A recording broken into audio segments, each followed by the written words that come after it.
between heaven and earth.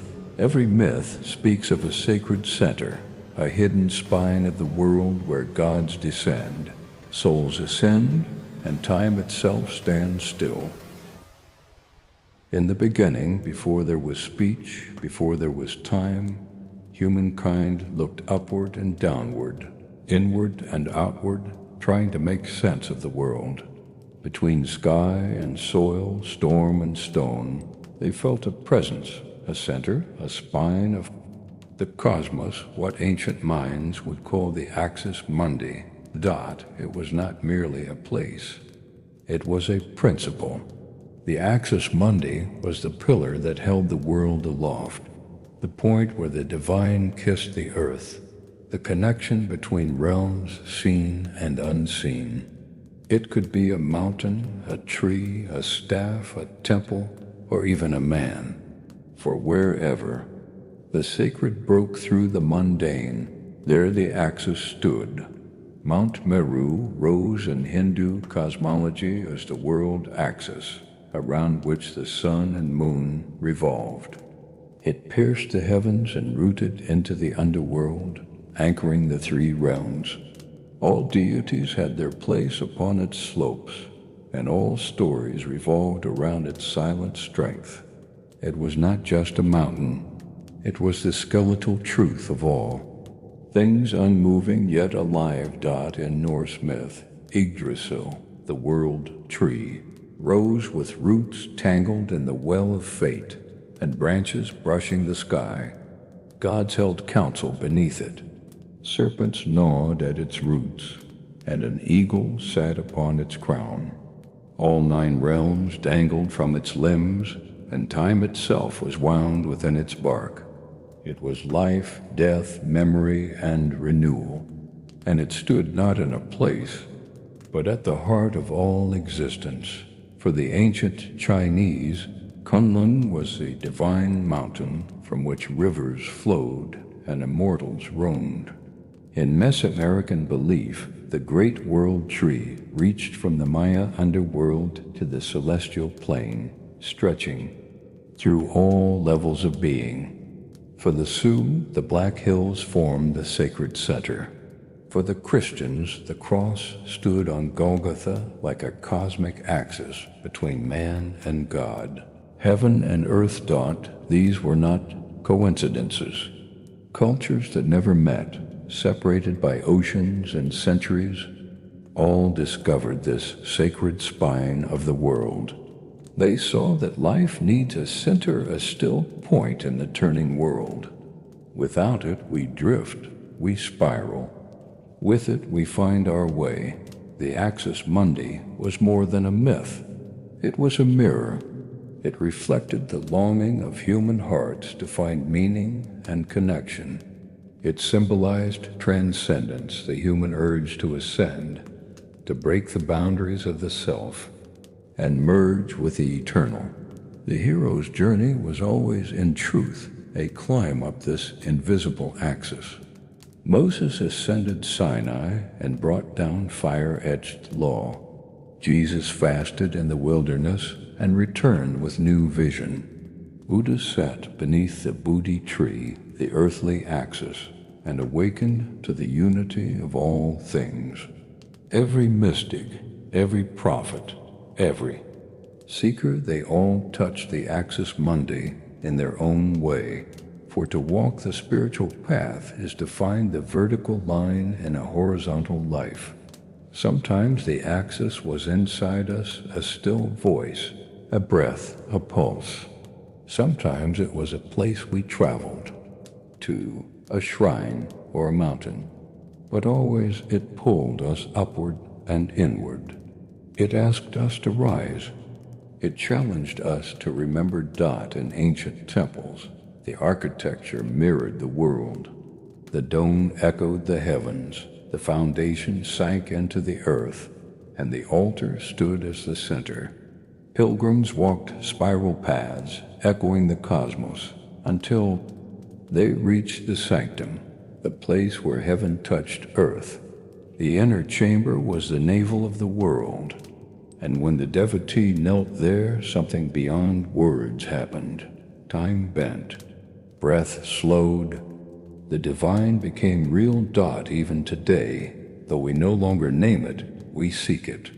We build skyscrapers that pierce the clouds, sending our ambitions skyward. We climb mountains not for conquest, but for clarity.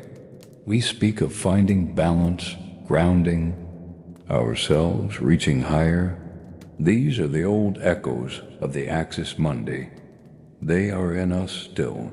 Every civilization that forgot its center began to fall.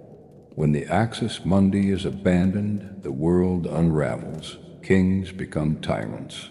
Wisdom becomes noise. Time fractures. But when it is remembered, when the people turn again to the sacred center, something ancient stirs. The world sings again in harmony. Dot in the great myths. The axis was not only the connection between realms, it was the battlefield of transformation. Along it, heroes rose and gods descended. At its root, death was faced. At its peak, truth was revealed. It held both terror and wonder. The Mayan world tree was surrounded by beasts and spirits. Yggdrasil bore both prophecy and doom. Even the Tower of Babel, humanity's attempt to touch heaven, collapsed when its builders forgot reverence and reached with pride. The axis must be approached with humility, for it is the stairway to what lies beyond. And yet it was not a gate closed to mortals. Quite the opposite. The Axis Mundi was the invitation. It called the human soul to ascend, to grow, to awaken, to remember its origin in light. The shamans of old would climb the invisible ladder in trance, their bodies still, but their spirits traveling. They rose to learn the songs of the stars and the names of the winds. And when they returned, they brought back healing and harmony. The philosopher, too, climbs the axis, though with reason and thought. From the cave of illusion to the light of truth, the mind ascends, and in the silence of wisdom, the soul finds peace. Even the artist, in the grip of creation, touches the axis. For to shape beauty from chaos, to speak the ineffable, to stir the timeless in others, that is to dwell. At the center, the Axis Mundi was not a thing to be found, but a path to be walked.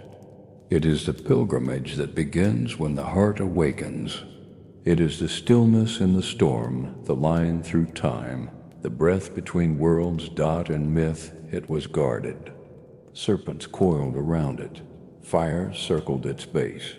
Only the worthy could approach. But worthiness was not strength.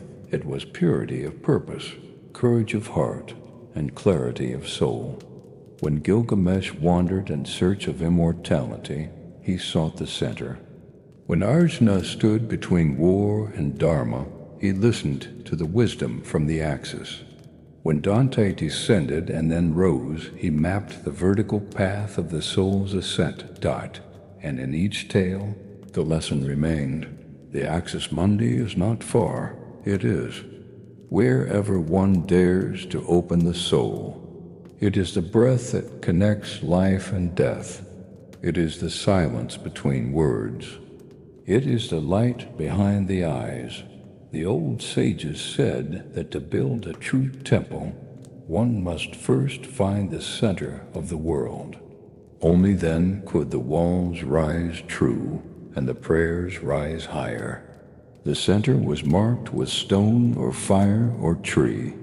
And then the temple was born, not to contain the divine, but to remind mortals of it. Dot. So too must each life be built. Without a center, we crumble. With it, we endure storms. We withstand time. Look across cultures, and you will find the axis. In the the storms, we withstand time. Look across cultures, and you will find the Axis.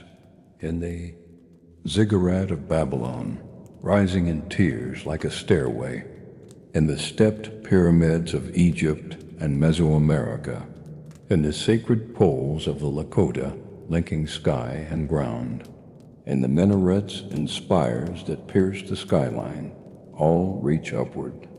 All declare there is more than this dot, and though the names change, the truth remains.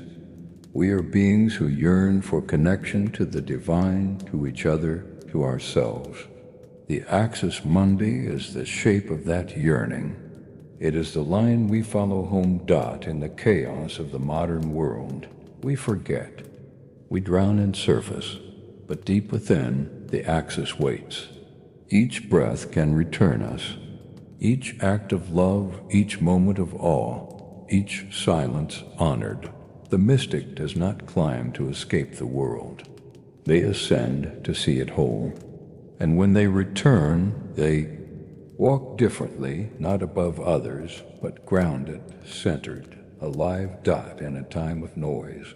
The Axis speaks in silence. In a time of speed. It stands still. In a time of division. It unites. It is the root beneath our feet and the star above our head. To walk the world without knowing the Axis is to be lost. To walk with it is to move in harmony. So find it in your breath and your purpose, in the story of your life. Stand at your own center and let the worlds align. The Axis Mundi is not just myth. It is a reminder that between the ordinary and the eternal, there is always a path, and that path begins where you stand.